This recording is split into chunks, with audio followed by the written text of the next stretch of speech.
Diyos sa umagang ito, sa isang panibagong pagkakataong ibinigay sa atin ng Diyos na tayo malaya makasamba sa kabila ng tayo po ay nakapaloob pa rin sa Enhanced Community Quarantine. Salamat sa Diyos, makapagpapatuloy tayo sumamba. Samahan niyo po akong sumamba sa pamamagitan ng isang awit, then magpapatuloy tayo sa pagbubulay ng kanyang salita.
Purihin po ang Diyos sa malayang pagsamba, pamagitan ng ating pag-awit.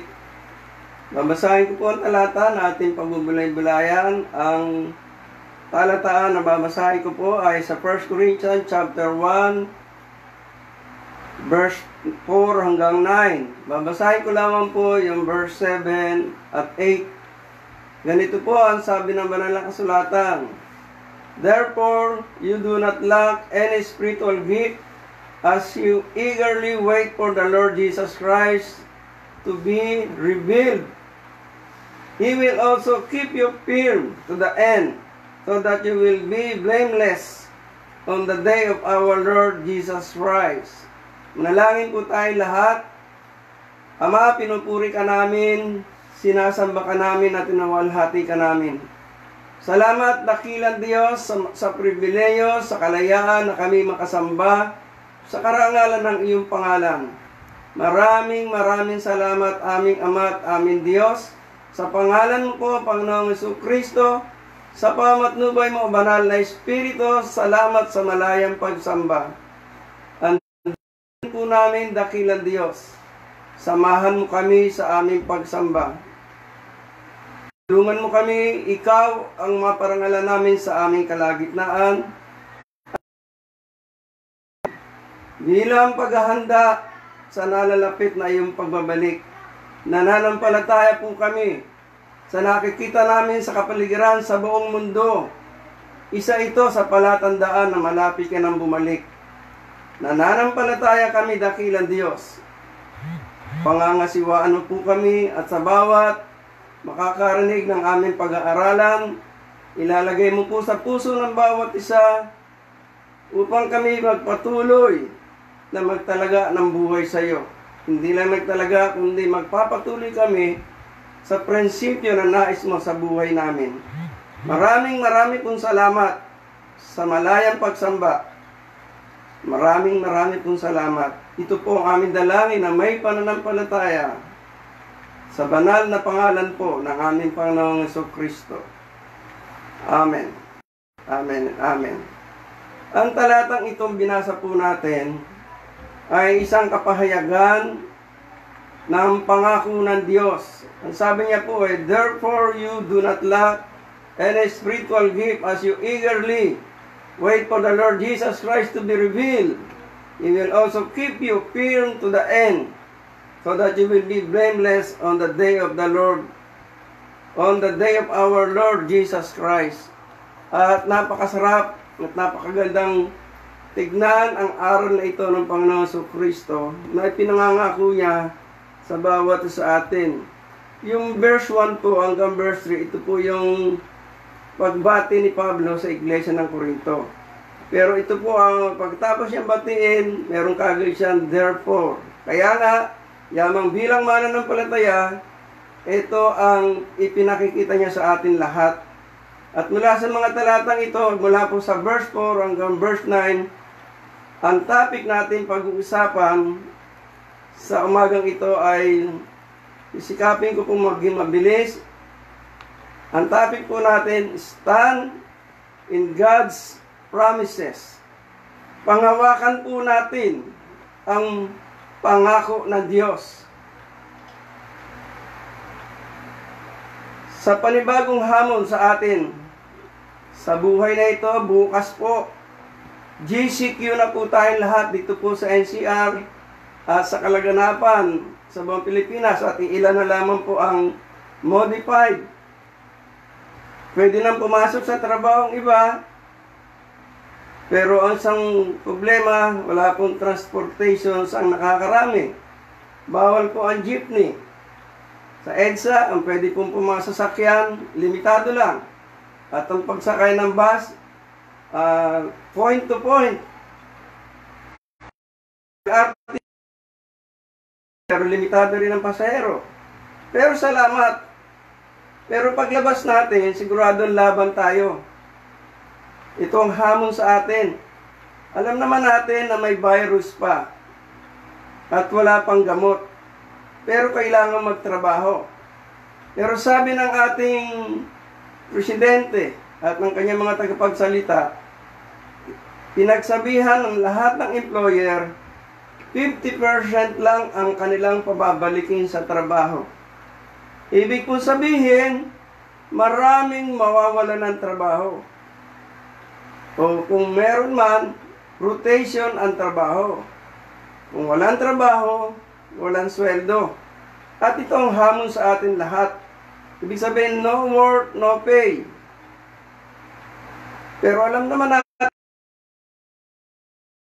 makita natin, ang tanging panlaban natin sa virus na laganap, tanging ang pananampalataya sa Diyos. At panghawakan natin yung kanyang mga pangako sa buhay natin ngayon. Nung ako pinag-aral, nung bago pa lang po pumasok bilang pastor, at ang unang aral ko po ay correspondence. Aral po, pinadadala ako ng libro at sinasagot. Letters lang. Nung araw, wala namang emails eh.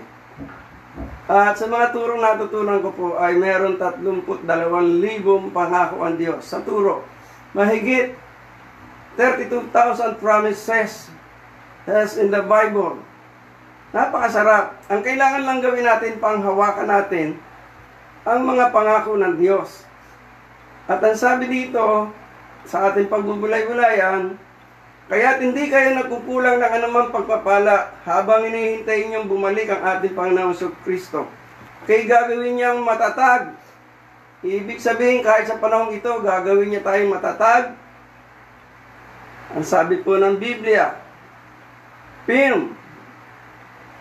habang hinihintay natin bumalik ang ating Panginoong Kristo, kayang gawin tayong maging matatag hanggang wakas, upang sa pagbabalik ng ating Panginoon Kristo, sa araw ng pagbabalik niya, wala tayong kapintasan.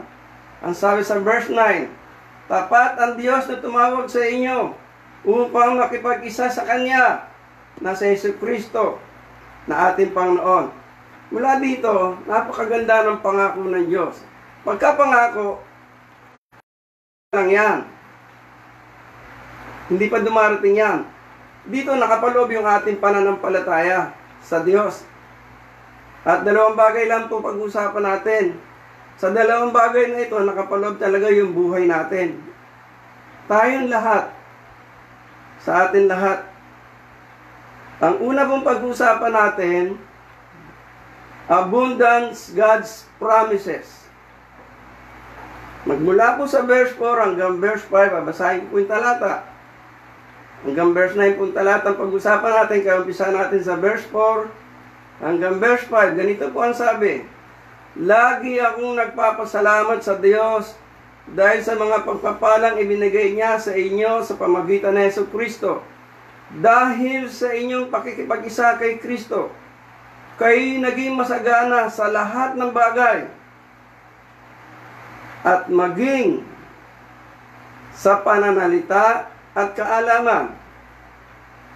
At ito yung pahayag ni Pablo. Sabi ni Pablo, I always thank God for you because His grace is given us, or giving to you, Jesus Christ. Ibig pong sabihin, kung ano yung meron tayo ngayon sa buhay natin, biyaya ng Diyos sa buhay natin. At napakasarap maramdaman at makita natin ang biyaya ng Diyos. Marami hindi na lumalabas ang bahay, minsan lumalabas yung iba, pero meron mga tao, hindi talaga lumalabas, pero still, strong, healthy, andun yung provision ng Diyos.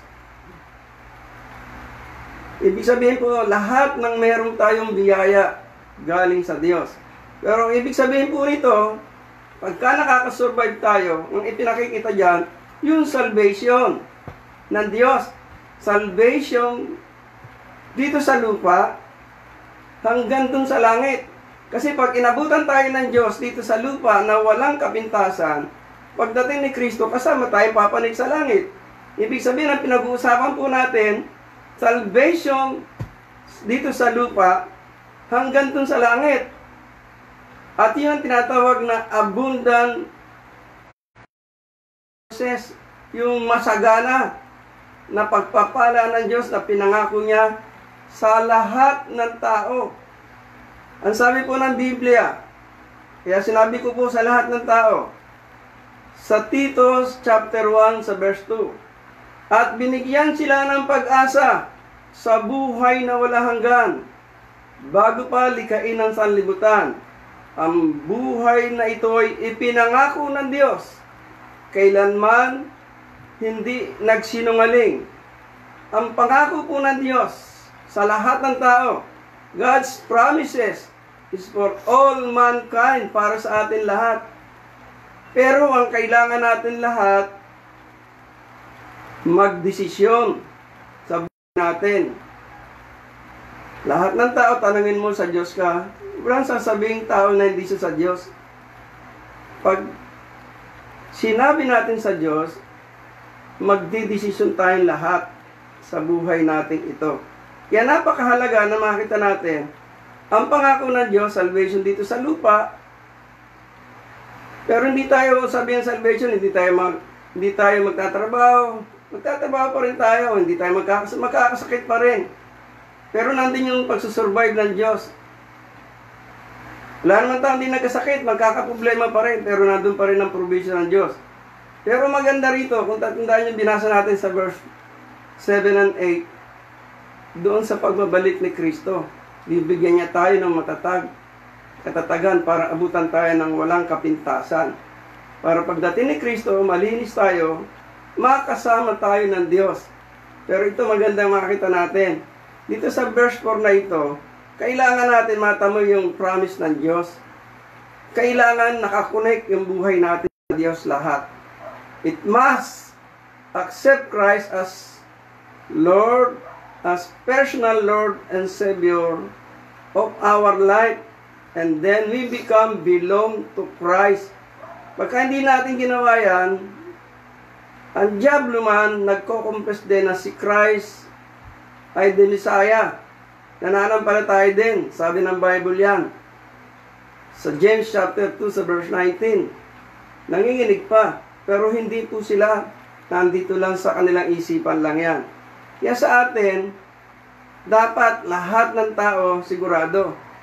Ako po naniniwala, ang Diyos ay tapat sa lahat ng tao. Sa kanyang pangako. Pero kailangan niya lang magdesisyon. Kahit hindi siya mananampalataya, tapat ang Diyos. Kahit siya mananampalataya. Kasi pangako niya ito eh. Kailangan niya lang magdesisyon. Kaya sabi dito sa talata sa verse 4 sa NLT, I always thanks my God for you and for your gracious gift has given you. Now that you belong to Christ. Kailangan dito desisyon sa buhay natin lahat. Pag nagdesisyon tayo, mararanasan natin yung tinatawag na biyaya talaga ng Diyos. Yung unang pinag-uusapan natin, yung abundance, God's promises.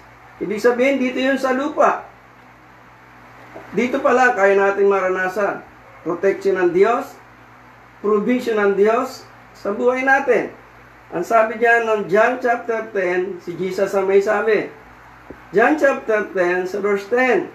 Naparito ako upang ang mga tupa ay magkaroon ng buhay. Isang buhay na masagana at ganap. Ibig sabihin, ang goal ni Jesus Christ ng pagpunta dito sa lupa, pangunahin layunin niya, magkaroon tayo ng masaganang lupa, ng masaganang kabuhayan dito sa lupa, at maging ganap, double purpose. Pero ito'y pangako ng Diyos. Ito ang goal niya sa lahat ng tao. Kung ito ang goal ng Diyos sa lahat ng tao, kailangan lang natin magdesisyon. Ayon dyan sa 1 Corinto chapter 1 sa verse 4 na binasa natin. Sabi ni Paul, for the gracious gift has given you now that you belong to Christ. Yung gift ng God, salvation.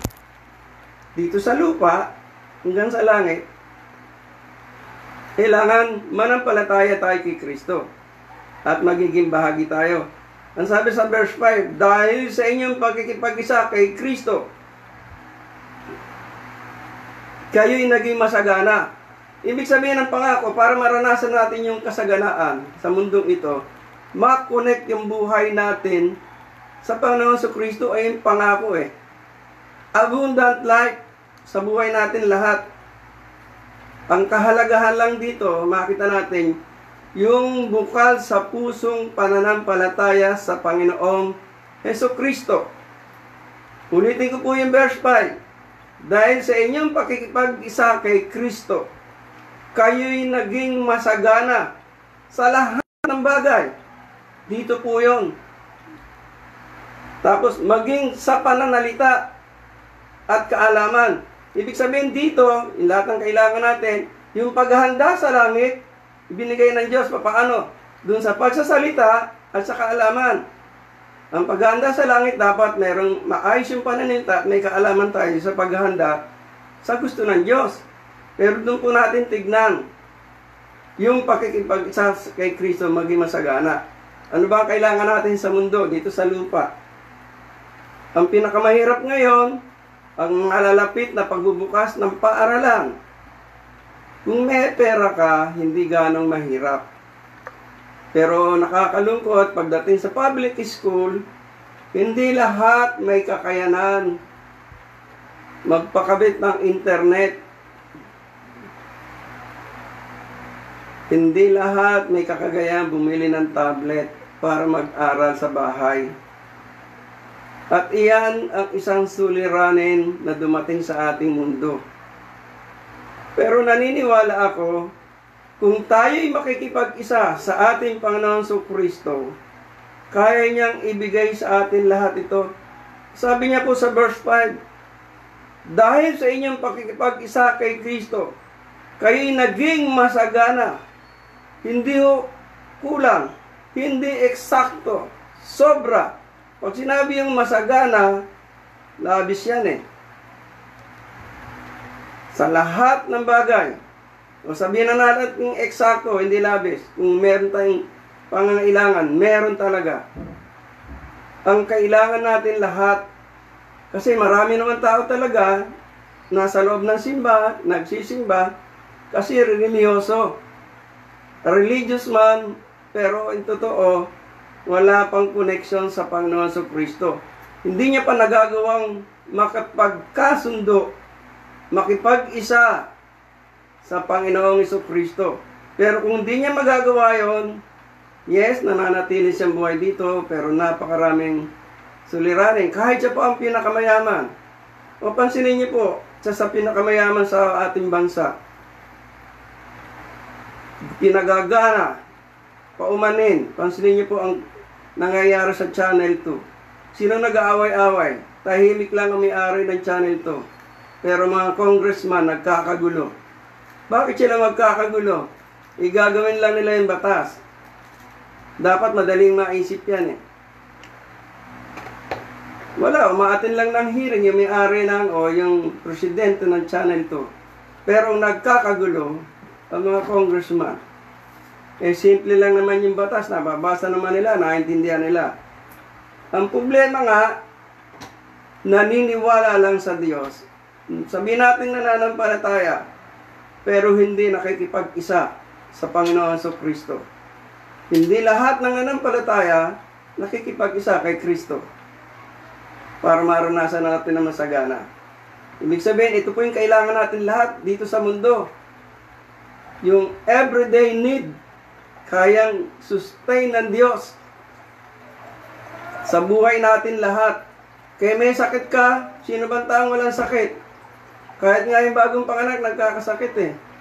Pero naniniwala ko, ang number one ipinuprovide ng Diyos, kalakasan ng bawat isa. Di ba kayo nagtataka, tayo lahat ay may kalakasan pa sa kabila nung nakakulong. Sabi ng iba, kailangan mo mag-exercise. Paano kung mag-exercise, isipin mo lang kailangan mo. Pero ang sikreto sa buhay natin lahat, yung pangako ng Diyos. Manampalataya ka lang, kayang i-provide ng Diyos. Maraming talata na pwede tayong basahin sa mga pangako ng Diyos na kailangan natin dito sa lupa. Yung po una, na abundance promise ng God, yung everyday need. Yung pangalawang binanggit dito sa diyan din po sa pinag-uusapan natin abundant life. Yung verse 5, dahil sa inyong pakikipag-isa kay Kristo, kayo naging masagana sa lahat ng bagay, maging sa pananalita at kaalaman. Ang ibig sabihin nito, yung dalawang salitang ginamit dito, pananalita at kaalaman, sa English, speech and knowledge o kaalaman, ang pagkakaloob ng Diyos. Pangako ito ng Diyos. Pag sinabi pong speech, ito'y grace ng Diyos sa buhay natin. Yung makapagsasalita tayo ng totoo, magkakaroon tayo ng kakayanan, labanan ang pagsasalita ng pagsisinungaling. Alam niyo ba, ang pagsasalita ng pagsisinungaling ay mahirap labanan. Pero pag ang isang tao nakipag-isa kay Kristo, isa ito sa pangako ng Diyos sa atin lahat. Sabi sa Biblia, all kinds of speech, makapagsasalita tayo ng katotohanan. Magkakaroon tayo ng labanan ang pagsisinungaling. At sa pamagitan ng pagsasalita natin ng katotohanan, ito ang katotohanan na makikita sa buhay natin. Ito ang mga patotoo na talagang tayo nakipag-isa kay Kristo.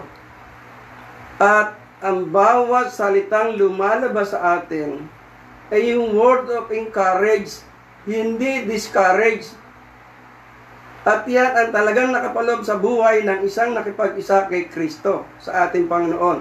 Yung kanyang pagsasalita ay word of encourage, hindi more of reasoning, mormoning. Ang isang mananampalataya, ang isang nakipag-isa kay Kristo. Kaya ito po ay napakahalaga. Ayan po yung sinasabing speech o pananalita. Pero yung knowledge, kaalaman, isa rin po ito sa promise ng God sa lahat ng mananampalataya. Ano ba yung kaalaman? Ano ba ang pakinabang dito? Tingnan natin yung sinabi ni King Solomon sa babasahin ko po isa-isa yung talata. Alam nyo, napakaganda. Ang isang tao nakipag-isa kay Kristo, bibigyan niya ng kaalaman to win the world. Mapagtagumpayan ang mundo. Pag sinabing mundo, yung lust of the flesh o lust na mga bagay dito hindi ayon sa Diyos. Ang sabi sa Proverbs chapter 2 verse 9 hanggang 14. Babasahin ko po isa-isa. Kaya nga, inyong maunawaan ang katwiran, ang katarungan, at inyong sundan ang landas ng kabutihan. Di landas ng kabutihan, yung kaalaman ito pinakikita dito. Lalawak ang karunungang matatanim sa isipan. Madadama ang kasiyahan, dulot nitong kaalaman. Ibig sabihin, pagka inimpart ng Diyos sa atin yung kaalaman, magdudulot ng kasiyahan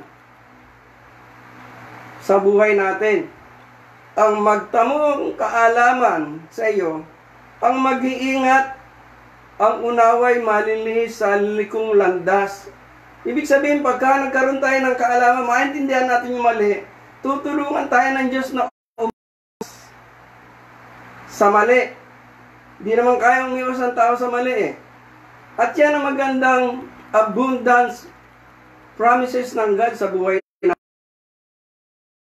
Yan po yan, ang mo ng kaalaman sa iyo ay mag-iingat, ang unaway maglilihis sa liku-likong landas.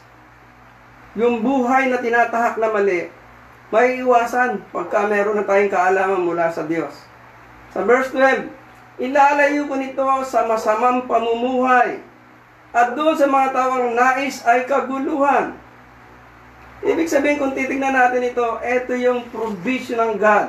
Ito yung promise ng God, yung abundance promise of God. Tutulungan niya tayo para tayo ay maging testimony ng Diyos na totoong meron tayong connection sa Diyos. Ang sabi dito sa verse 13, Ilalayo ka rin ito sa mga tampalasan ng landas ay pinili, landas ng kadiliman. Pansinin nyo bibigyan tayo ng kaalaman para lumayo sa kadiliman. Sa verse 14, ang mga taong hilig ay sa paggawa ng kasamaan. Ang kanilang kasiyahin pawang walang kabuluhan. Ito ang pangako ng Diyos sa atin upang maranasan natin ang lubos na kapayapaan. Napakasarap ng pangako ng Diyos. Panghawakan lamang po natin ito. Ang pangako ng Diyos. Ang pangako ng Diyos, yun lahat ng kailangan natin. Pangalawa, malayo tayo sa kasamaan. Paano tayo malalayo sa mali? Bibigyan niya tayo ng pananalita na mga makapagbibigay ng encourage at bibigyan tayo ng kakayanan na mapagtagumpayan natin, hindi tayo magsinungaling. At bibigyan tayo ng kaalaman na lahat ng ginagawa natin mali na para tayo makaiwas. Napakabiyaya ng Diyos sa buhay natin. I-claim lang natin, panghawakan lang natin ang pangako ng Diyos sa buhay natin. Mararanasan natin ang totoong kapayapaan sa buhay natin lahat. Ulitin ko po, maganda yun sa lahat ng verse 14 Ang mga taong ang hilig ay paggawa ng kasamaan at ang kanilang kasiyahan ay pawang walang kabuluhan. Ito ang pangako ng Diyos sa atin upang maranasan natin ang lubos na kapayapaan. Pagka ginawa natin ito, simple lamang po. Simple lamang po. Ang sabi po ng banal na kasulatan sa Deuteronomy chapter 7 verse 9, kaya't pakatandaan ninyo, si Yahweh na inyong Diyos ay Diyos. Siya ay Diyos na hindi marunong sumira sa pangako. Tapat siya sa lahat ng umiibig sa Kanya, sumusunod sa Kanyang mga tuntunin, ipadarama niya ang Kanyang pagmamahal hanggang 1,000,000 lahi. Di ba nakakatuwa ito? Napakasarap ng pag-ibig ng Diyos sa bawat isa. Wala ng isang desisyon ng isang magulang. Damay ang kanyang henerasyon. Sabi pa nga ko na ipadarama niya ang kanyang pagmamahal hanggang 1,000,000 lahi. So, masagaan ang buhay na pangako ng Diyos, panghawakan natin sa buhay natin ito. Magsimula tayong makipag-isa sa Diyos at mararanasan natin to. Ano man ang ating kalagayan sa buhay, magsimula ka ngayon, pagsisiha mo yung kasalanan mo sa Diyos, at mararanasan mo ang pangakong ito ng Diyos. Abundant promises of God para sa atin lahat. Totoo ay sinabi ko, mahal ng Diyos ang lahat ng tao, kay mananampalataya kay hindi. Tapat siya sa kanyang pangako. Pero ang problema dito, pagka hindi nakipag-isa ang isang tao, hindi niya pwedeng maranasan yung lahat ng pinag-usapan natin. Kailangan lang na isang tao makipag-isa sa Panginoon Kristo. Yan, napakasarap. Ito po yung napakaganda. Sa pang-araw-araw na buhay, kalakip ang pangako ng Diyos, makapamuhay ng malinis, makaiwas sa buhay na hindi karapat-dapat sa Diyos. Sa kaloob ng kaalaman, makaiiwas sa karumihan, taglay ng kapayapaan. Lahat ng tao gusto kapayapaan. Ito po yung sikreto ng buhay, ayon sa Biblia. Kaya naniniwala po ako, ito po ang pangunahing kailangan natin lahat. Bilang isang tao, nasabing mahal natin ng Diyos, nananampalataya tayo. Abundance, God's promises. Pangalawa po, tulad na sinabi ko, dalawa lamang po ang babanggitin ko. Firm in God's promise. Maging matatag ang pangako ng Diyos. Katatagan o ang pangako ng Diyos. Kaya hindi kayo nagkulang sa anumang pagpapala. Sa verse 9 po ito. Habang hinihintay nyo, bumalik ang Panginoon Kristo. Kayo gagawin niyang matatag hanggang wakas upang matagpuan kayong walang kapintasan sa araw ng ating Panginoon Kristo. Matapat ang Diyos na tumawag sa inyo upang makipag-isa Simple lamang po. Ito yung pangako ng Diyos sa atin lahat. Ang paraan, sabi sa verse 9, buong pusong magpasakop sa Diyos hanggang sa muling pagbabalik ng Panginoong Jesucristo. Tataglayin natin yung pagiging matatag hanggang sa matagpuan tayong walang kapintasan sa araw ng Panginoon. Kamangha-mangha, pangako ng Diyos ito. Pasanin niyo po yung verse 7 na ito, na pangako ng Diyos. Therefore, do not lack anything spiritual gift as you eager wait for the Lord Jesus Christ to be revealed. Sabi dito, hindi ka pagkukulangin. Pero yung pagkukulangin ito, spiritual ito. Ibig sabihin yung relasyon sa Diyos. Kasi merong sabi, okay naman ako sa Diyos eh. Wala namang magsasabing hindi siya okay sa Diyos eh. Ibig sabihin dito, sa pinahayag dito ng Diyos, sa bawat tunay na mananampalataya, magiging matatag. Imagine niyo po, makikita natin ang buong paligid. Merong income, okay naman ang income, pero pumipila pa sa ayuda. Nakikipag-agawan pa dun sa dapat makinabang. Asan yung masasabing kapayapaan doon? Asan yung sinagsasabi doon na talaga siyang mananampalataya? Napakahalaga po nito. Pag ikaw ay merong masidhing paghihintay kay Kristo, hindi ka lang uupo, gagawa ka ng hakbang para mapaglingkuran si Kristo, na ating Panginoon sa Kristo. Spiritual, dito pa yung pinapahayag ang tunay na mananampalataya. Paano po tayo magiging matatag? Ang sabi po ng Romans 15 verse 5, ipagkaloob nawa ng Diyos na siyang nagbibigay sa atin ng katatagan. Kasi ninyo, ang Diyos ang nagbibigay, hindi natin kayang tumatag. At lakas ng loob na kayo'y mamuhay ng may pakikisa kay Kristo Jesus. Sinasabi ko sa inyo, si Kristo yung naglingkod sa mga Hudyo upang patuloy ng Diyos ay tapat at tumutupad sa mga pangako niya sa kanilang mga ninuno. Pansin ninyo ito, ang Diyos ang nagbibigay ng katatagan at lakas ng loob na tayo makapamuhay ng pakikipag-isa kay Kristo. Paano kaya tayo masasabing naghihintay hanggang pagbabalik ni Kristo? Ibig sabihin, hanggang sa pagbabalik ni Kristo, ibibigay ng Diyos para tayo maging matatag. Ito ang pangako ng Diyos. Ang kailangan lang, hindi napuputol, hindi naglalap, yung ating relationship kay God, tuloy-tuloy. Hindi pagka may problema, ayawan na. Tuloy-tuloy. At yun ang isang mahalaga. Ang di lamang natututo sa ganon, paano ito? Hindi ka papayag na hindi ka makapaglilingkod sa Diyos. Ang isang taong totoong naghihintay sa Panginoon Kristo, priority niya ang Diyos bago ang kailangan niya. Dahil nga sa pangako ng Diyos lahat ay pagkakaloob niya. Ang kailangan natin, total connection to God. At hindi ka papayag na hindi makapaglingkod sa Diyos. No matter what, kahit ano pa mangyari. Ang sabi po ng Psalms 119 verse 89, ang salita mo, O Yahweh, di kukupas, walang hanggan, matatag at di makikilos sa rurok ng kalangitan. Tiyak, matatag ang pangako niya. Kaya niyang bigyan ng katatag hanggang sa pagbabalik ng Panginoon Kristo.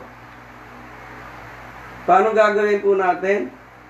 Magpatuloy tayo naglilingkod sa Diyos sa anumang problema, anumang kalagayan sa buhay.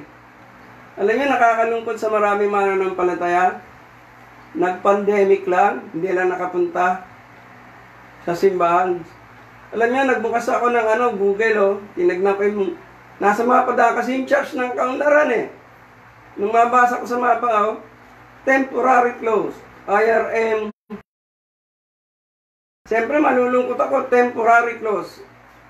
Wala nakakasimba Kaya ang problema, karamihan din sa Kristiyano, temporary close, ang kanilang offering. Nagpapatuloy po ang Diyos para makarating ang salita ng Diyos sa ibang tao. At kailangan natin lahat ang offering para sa iglesia. Ang sabi po ng Biblia sa Hebreo 10:36, kinakailangan kayo magtiis upang masunod ninyo ang kalooban ng Diyos at matanggap ninyo ang kanyang pangako. Simple ang sinabi ng Hebreo 10:26.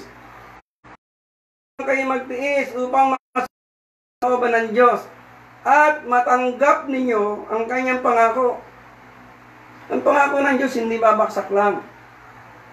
Nakatingin pa rin ang Diyos sa puso natin. Hindi ito kailangan magawa. Kasi minsan yung paggawa natin, pakitang tao lang. Dapat bukas sa puso yung paglilingkod natin bilang mananampalataya. Kaya sa umaga pong ito, gagawa ang Diyos ng kaparaanan para tayo ay manatiling matatag, walang kapintasan, hanggang sa pagbabalik, upang sa pagdating ng pagbabalik ni Kristo, unang kukunin niya ang mga mananampalataya. Ang tawag niya rapture. Kukunin niya at dadalhin ng Diyos. At itong katawan natin ito, papalitan ng tinatawag na uncorruptible body. Kasi hindi pwedeng pumanik sa langit itong katawan natin ito eh. Papalitan ito ng Diyos ng tinatawag na uncorruptible body. Kaya bilang mananampalataya, sabing nakatuon ang ating buhay sa Diyos, tayo. Ang sabi po ng Biblia, kinakailangan kayo magtiis upang masunod ninyo ang kalooban ng Diyos. Kasi hindi naman mahirap talaga eh. Kaya lang tayo nahirapan, ayaw natin talagang isuko yung dapat isuko sa Diyos. Yung mga sarili natin, prinsipyo, ipinaglalaban natin, pero hindi naman tama. Kaya bilang magkakapatid, ang totoong pagtitiis naman, hindi naman mahirap, ayaw lang natin magdesisyon. Kaya nga sabi dito sa 1 Pedro chapter 4 verse 19, kaya nga ang mga naghihirap dahil sa kalooban ng Diyos ay dapat magtiwala sa lumikha at magpatuloy sa paggawa ng mabuti. Ang Diyos ay laging tapat sa kanyang pangako. Ang Diyos ay laging tapat sa kanyang pangako. Pag nakita ng Diyos na totoo sa puso natin yung ating relasyon, nagpapatuloy tayo sa paglilingkod sa Kanya sa kabila ng sitwasyon. Sabi ng Diyos, hanggang sa Kanyang pagbabalik, bibigyan Kanya ng katatagan, aabutan Kanya ng walang kapintasan. Siya pa rin ang gagawa ng paraan. Basta kilos lang tayo mula sa puso natin. And we will experience God's blessing, God's protection, and all God's provision. Kaya bilang isang tao na nagsasabing mananampalataya, para po makapagpatuloy tayo na matatag, na naglilingkod, walang kapintasan, sa muling pagbabalik ng Panginoon Kristo, para magawa natin ito, kailangan po natin isuko ang ating mga sarili sa Diyos ng buong puso, kaluluwa at lakas, without any reservation, no matter what. And mararanasan natin ang lahat ng pangako ng Diyos dito sa Biblia. Handa ka bang magsuko ng buhay sa Diyos ngayon? Sa lahat po, aaniyahan ko po kayong sumunod sa panalangin. Sa lahat po ng nakakarinig at makakarinig nito, aaniyahan ko po kayong manalangin. Isuko natin ang ating buhay sa Diyos. Sige po, tayong lahat mo po manalangin. Salamat po sa pangako mo sa abundant life. Salamat po dun sa Prince na buhay hanggang sa iyong pagbabalik. Salamat. Hindi po kami magtatagumpay kung hindi ikaw ang tutulong sa amin. Narito kami lahat, dakilang Diyos. Ang dalangin namin, kung meron ka pang nakarumuyan sa puso namin, linisin mo kami, patawarin mo po kami, upang kami ay maging karapat-dapat sa iyo. Mga kasalanan hindi namin na pagtatagumpayan, ang dalangin namin sa pangalan mo po, Panginoong Hesus. Linisin mo po ang lahat ng ito ng iyong banal na dugo. Ngayon, sa pangalan mo po, Panginoong Kristo, upang kami maging karapat-dapat sa iyo. Narito, O Diyos, muli isinusuko namin sa iyo ang aming buhay. Itinatalaga namin sa iyo ang aming buhay ng buong puso, kaluluwa, lakas at isipan sa karangalan ng iyong pangalan. Salamat po sa pangalan mo po, Panginoong Jesucristo. Amen. Salamat po sa nanalangin at sa manunod po ulit nito. Kung nanalangin po, salamat. Magwawakas po tayo sa panalangin. Manalangin po tayong lahat. Aming Ama at aming Diyos, salamat sa malayang pagsamba.